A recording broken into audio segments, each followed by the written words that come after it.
Welcome back, Unhinged Hooligans. It is that time again for me to tell you some more of my favorite strange and unusual tales.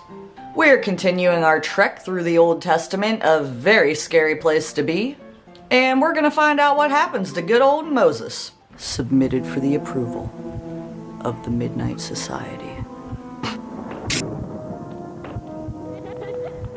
We last left off with Moses and his brother Aaron telling the Pharaoh that he needs to let them go into the wilderness for 3 days so that they can make sacrifices to their God. Remember, this is Egypt. They are a polytheistic people. They have all kinds of gods. They don't care about this God, they don't know this God. Anyhow, Pharaoh says no, you cannot go, and he makes all the Hebrew slaves work harder, and they're all pissed at Moses. But God tells Moses, do not fret. I've got this all worked out. I am that good. I am that God. No, I'm good. I'm God. Right? So Aaron and Moses go back to Pharaoh to ask again, even though God already told them, I am not going to let you go. And it's time for magic. Since Moses has this stutter, apparently Aaron has to do everything. Today, Junior? So he does the snake trick where he throws the staff down and it turns into a serpent. And Pharaoh is like, child's play. Come forth, all ye magicians and sorcerers. Because he has his own. Because he's the Pharaoh. So all the Pharaoh's magic men, they come in and they all do the same thing with their staffs. And now God's trick does not seem so impressive. And so Pharaoh does not let them go. Shocker. Because he can't. Remember? That God is a real trickster. You're crazy. I like you. But you're crazy. So God tells Moses, I have a better trick. In fact, this is more of what you might refer to as a plague. I want you to go meet Pharaoh at the Nile in the morning. And Aaron, you raise that staff over the river and strike it, and it's gonna be a bloodbath. No, really. All the water was turned to blood. And not just the water in the Nile. It turned everything to blood. All the streams and the rivers and even water that was in buckets and vases. That's a pretty good trick. Or plague. So Pharaoh gets his magicians and they can do the same thing. What? If all the water is already blood, what water are they turning to blood? And wouldn't it be more impressive to turn the blood water back to normal water? But they didn't. They turned the already blood water into more blood water, and Pharaoh doesn't let the people go. So 7 days go by, and all the Egyptians have been digging alongside the Nile to get clean water because filtration. And God says to Moses, go back to the Pharaoh and give him the old let my people go spiel again, and tell him that if he doesn't, I'm gonna send a plague of frogs on this country. And Moses was like, frogs? Really? You're God. Why don't you send a plague of dragons or like flying sharks? And God was like, I like frogs. So Pharaoh refuses, and Aaron stretches his hand out over the waters, and out of the water comes frogs and they cover the land. And Pharaoh's magicians did the same thing. Again, why is their trick just to match God's? Like, you're just making it worse. Wouldn't you rather one-up God and, like, send the frogs back? But they don't. And now Egypt is polluted with frogs. So Pharaoh, I guess, doesn't like frogs, because he calls up Moses and Aaron, and he's like, please, pray to your God to get rid of these things, and I will let you guys go make sacrifices in the wilderness. So Moses says to Pharaoh, okay. What time do you want me to tell God to get rid of the frogs? I'm not kidding. And the Pharaoh says, tomorrow. What? Frogs have overtaken your entire country. And you're like, tomorrow around 1 would be good for me. So Moses tells God, and the next day he gets rid of the frogs. Well, not really. He just makes all of them die, so then there's just giant piles of frog carcasses everywhere. And then guess what Pharaoh did? Right, he didn't let them go. Imagine that. God won't let him, and so he didn't. Next on the docket, is one of my least favorite nasties. Gnats. God tells Moses to tell Aaron, stretch out your staff and strike the dust of the ground, and the dust will become gnats. I don't know if you're familiar with that area. Lots of dust. I can't imagine just the dust in my house becoming gnats. So there's gnats covering everything, and it's disgusting, and Pharaoh's magicians are trying to recreate God's plague, and again, why? But it doesn't matter anyway, because this time they can't. Probably because there are so many gnats that even if they did, you wouldn't be able to tell. Anyway, God tells Moses, go back to Pharaoh, ask him again. If he doesn't let you guys go, tell him I'm sending flies. And God says, I will make a distinction between my people and your people. So he's only gonna have the flies be all over the Egyptians. So does that mean that the Hebrews had to deal with the swarms of gnats and frogs? 'Cause why? Why did God just now decide to only afflict the Egyptians? I don't know. So after the flies, Pharaoh is like, Moses, go, sacrifice to your God here, though, in the land. And Moses says something weird about the types of sacrifices they would be making would be detestable to the Egyptians, so much so that they would be stoned for it. So I don't know what the hell they're sacrificing, but it must not be good. And Pharaoh's like, okay, yeah, whatever. Go. Go into the wilderness. Just don't go very far. And I'll tell your God to get rid of these flies. So Moses says, okay, God will pray away the flies tomorrow because there seems to be a delay with the removal of plagues. So he does, and wouldn't you know it, that Pharaoh changes his mind again. Or, God changes his mind. Either way, he ain't letting the Hebrews go.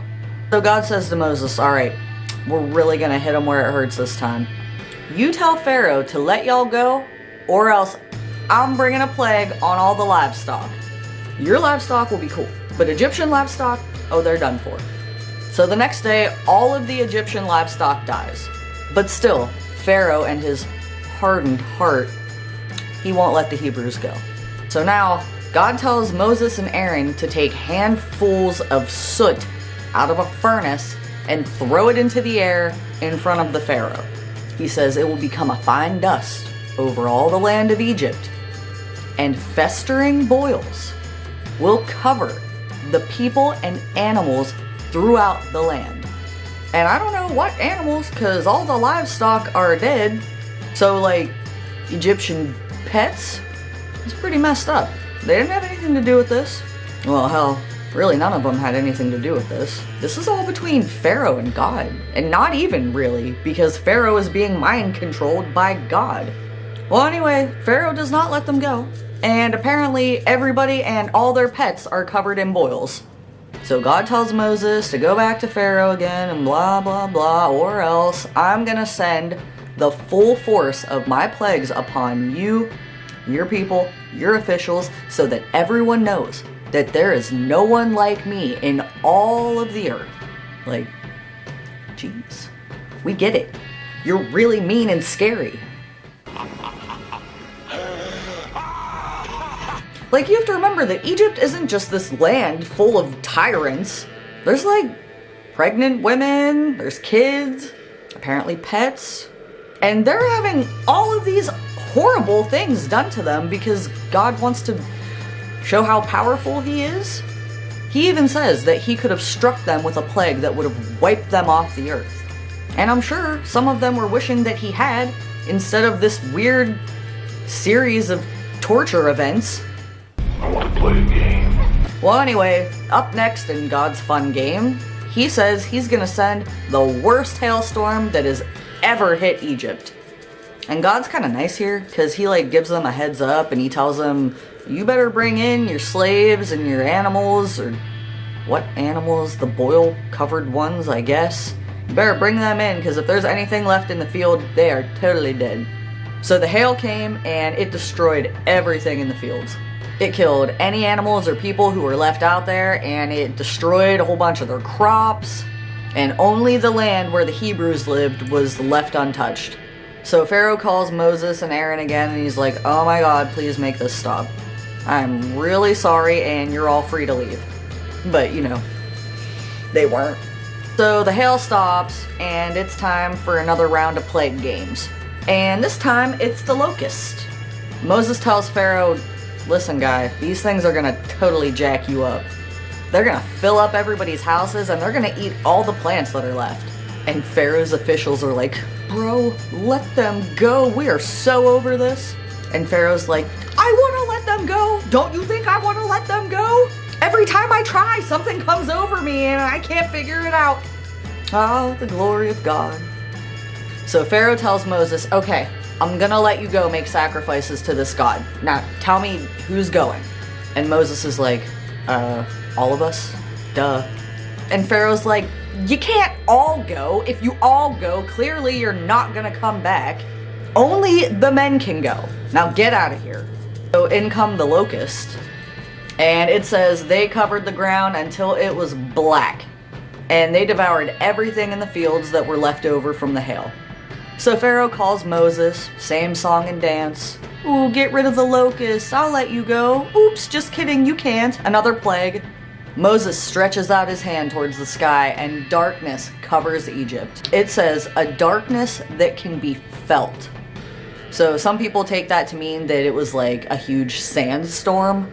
And either way, it's total darkness for 3 days. So here we go again with Pharaoh, and he's like, I'm sorry, some more. You can take everybody to the wilderness. Just leave your flocks of animals behind. And Moses is like, well, we can't do that. We have to make those sacrifices, remember? The weird ones? And we might need some of those animals for that. And Pharaoh says, well then you ain't going. And I don't ever want to see your face again. In fact, the next time you see my face, you will die. And Moses says, you got it, bud. But let me leave you with this. God says he's gonna bring you one more plague, and it's gonna be a real doozy. At midnight, every firstborn son in Egypt will die. From the firstborn son of you, Pharaoh, to the firstborn son of your female slaves, to the firstborn of the cattle. What if the firstborn is a girl? I don't know, because girls don't matter in the Bible. Anyway, he says there will be a loud wailing in Egypt, worse than there ever has been or ever will be again. But among the Israelites, not a dog will bark at any person or animal. Then you will know that the Lord makes a distinction between Egypt and Israel. Well, I'll say, what an unfortunate time to be Egyptian. What a terrible time to just happen to be of that descent. Kind of racist. Anyhow, Moses leaves the Pharaoh and God starts telling them about the Passover. He's giving them instruction to tell the Hebrews how to do all of their ritual sacrificing, how to pick the right lamb of the right age, and on which specific day to slaughter it at twilight.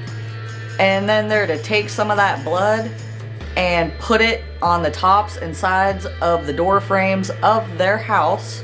And on that night, God is going to pass through Egypt, and he's going to kill all the firstborn people and animals. But if he sees blood on your doorframe, then he'll know to pass over and not kill you. Now see, this is what you'd call blood magic. I mean, Christians probably wouldn't because it's God who's doing it. But if it were anyone else, that's blood magic. Oh no, the pagans and their rituals. Blood magic. Anyhow, God gives some more weird rules about this new holiday, and then it's time for the killing. And it says that there was not a house in Egypt without someone dead in it. And I guess God is done playing Geppetto because Pharaoh tells Moses, okay, you win. My kid's dead, everyone's dead, just go. So Moses gathers up all the Hebrews and they're making their way out of Egypt. And I need you.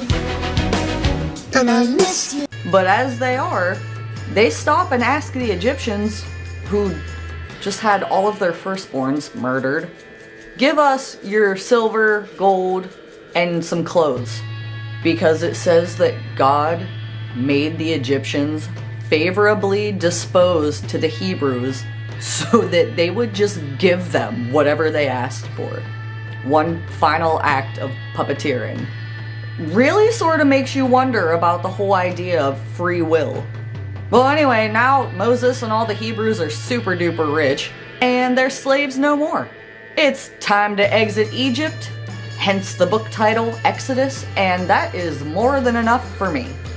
If you know the story of Moses, you know that there's more to come, but I think that's gonna be it for now. Moral of the story? Through God, all things are possible. As long as you're the right ethnicity, whatever. We're taking a break from the scariest story ever told. So meet me back here next time for more Storytime Unhinged. Please no. Just relax. Just shh. Please. Please. Anyway, he won't let the Hebrews. The Hebrews! Boo! Hebrew. Up next in God's fun, scary stories. What? And he tells them, you better bring in your, So the hail came and it destroyed everything in the fields. He tells them to bring in your... Bring out your dead!